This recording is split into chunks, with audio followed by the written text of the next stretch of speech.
pues solicitarles a todos los hermanos centroamericanos que en esta parte vamos a ir juntos con ustedes. Quisiéramos expresarles nuestro agradecimiento. Por el otro lado, que nos falta mucho y vamos a aprender. Muchas gracias.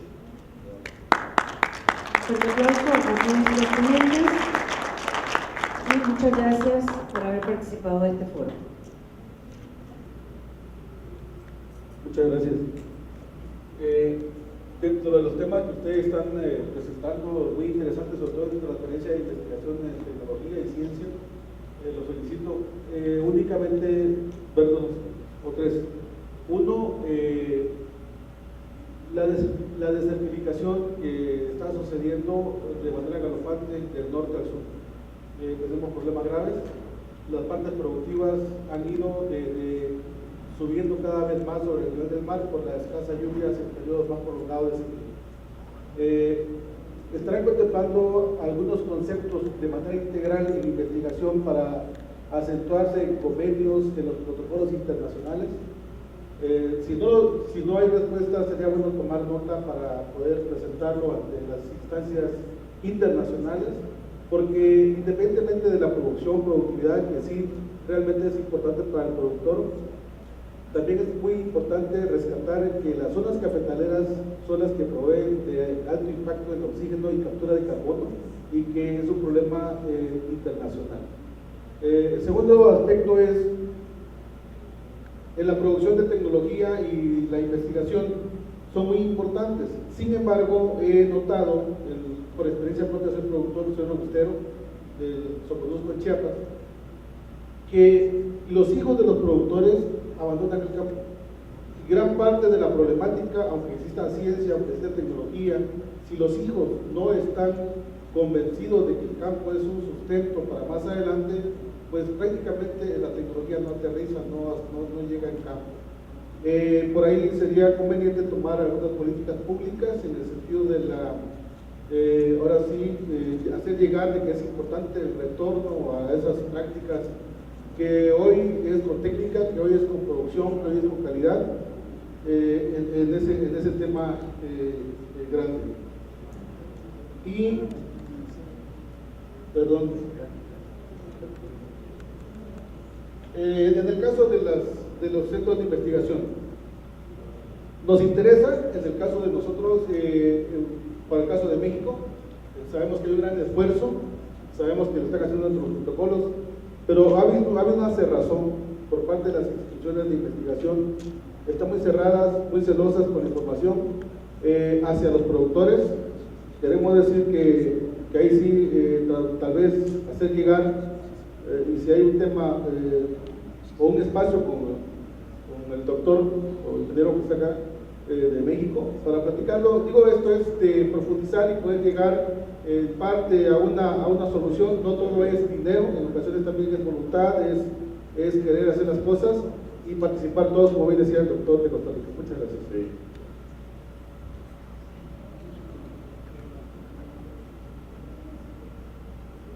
Yo quisiera hacerles la pregunta principalmente a los hermanos centroamericanos: ¿qué el cambio climático no está afectando también el periodo de cosechas? En algunos casos. Yo en mi caso, que soy productor en el estado de Veracruz, pues yo les puedo decir que estoy cosechando en mayo y he tenido floraciones que son inusitadas, se van alargando y tengo más floraciones.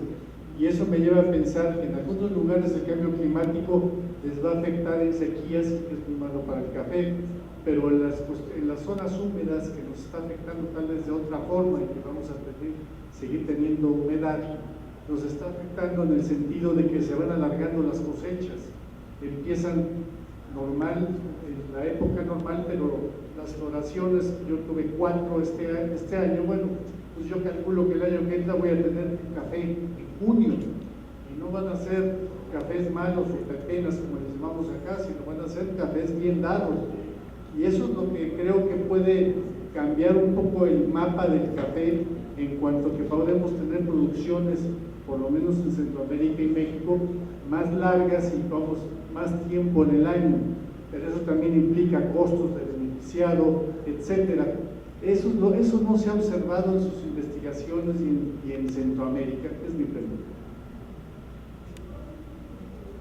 Para caso mío, no sé, no me van a responder. En el caso de Costa Rica, lo que dice el señor es correcto, o sea, el cambio climático afecta no solamente la cosecha, sino todo el ciclo vegetativo y el ciclo de atención del cultivo.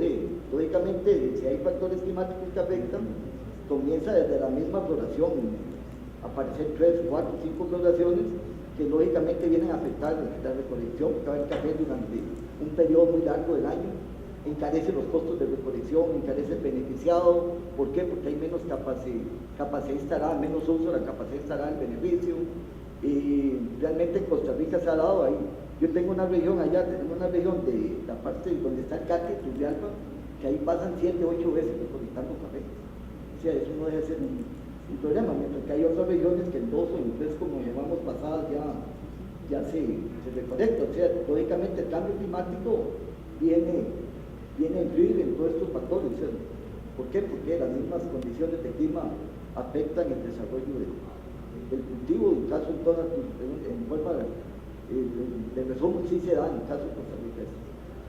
Tal vez aquí en el caso del cambio climático, yo creo que el cambio climático es un hecho, vino y vino para quedarse. Hay que tomar muy en cuenta en qué año estamos, si estamos en año de niña, si es año de niña, si es año neutro.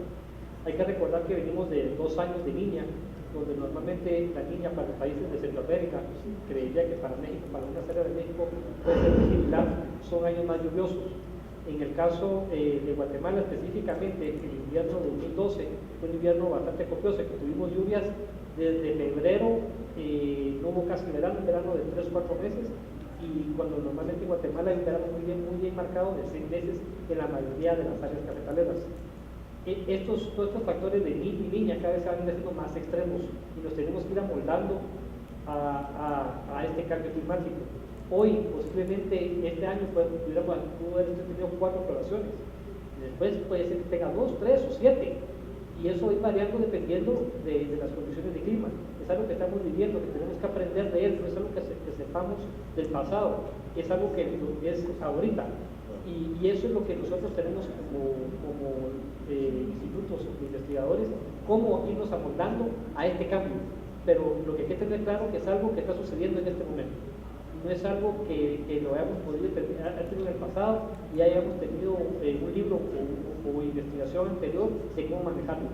Y el cambio climático nos va a ir haciendo que nos movamos de diferentes maneras, dependiendo hacia qué ciclo podamos estar. Y de lo que yo he visto, hay muchas teorías, que creo que nos falta todavía mucho por investigar, mucho por aprender. En El Salvador creo que es algo diferente, o sea, solo estamos del lado del Pacífico y recibimos agua, por supuesto, del Pacífico. Realmente el año pasado empezó a llover, creo que por ahí por febrero, finales de febrero, principios de marzo. Y a los 8 meses, normalmente después de la floración, pues se hace la recolección. Lo que sí le digo es que antes en El Salvador era bien marcada, dependiendo de la altura de donde estaba ubicada la finca, en los meses que se hacía la recolección. Entonces no se traslapaba como ahora. Ahora pasa el caso que se está cortando en algunas partes en lo que es Bajío o Central Standard, y también se está cortando en las alturas. Entonces el cambio climático ha venido a trastocar todo. En El Salvador ahorita lo comentábamos antes de empezar la charla, que dejó de llover en octubre y no llovió sino hasta el 15 de mayo, o sea, no cayó una gota de agua. Entonces el efecto de la roya, de la antragnosis, de la sequía y de los vientos acabó la mayoría de los cafetales. O sea, realmente era triste pasar por los cafetales en abril, uno se ponía a llorar, ¿verdad? De ver eso que solo era puras ramitas, ni una hoja, ni nada. Entonces, y cuando florió sin nada de hojas, ¿verdad? Y como sabemos, necesitamos las hojas para que el fruto crezca y llegue a su maduración. Entonces, En El Salvador está pasando eso, realmente se ha cortado, no se ha alargado. Este año solo ha habido 1 o 2 floraciones, no comparada con el año pasado que fueron 4 o 5, el año anterior como 2 o 3, pero no ha sido algo normal, en ningún año ha sido normal, ha sido tras una locura, otra, o llueve mucho o hay mucha sequía. O sea, realmente los extremos están dando bastante duro. Entonces, creo que la tendencia que vamos a seguir teniendo es esa. O sea, la sequía se vive dándose. Ya de la parte del oriente nuestro, muchos riachuelos o ríos se secaron, ¿verdad? Y no había agua suficiente para la gente. La gente anduvo buscando agua como un loco. Y entonces, lo que hicieron, porque no hay una cultura, después de la guerra quedamos con una cultura totalmente diferente a la que veníamos utilizando. Entonces, mucha gente lava en el río, ¿verdad? Lava en el riachuelo, entonces toda esa contaminación va contaminando todo el cauce. Entonces, ahora se ha acentuado más, porque la gente no tiene ni dónde lavar, ¿verdad? Entonces, hasta que empezó a llover, la gente empezó a ver algo de luz, pero realmente la situación de sequía fue crítica.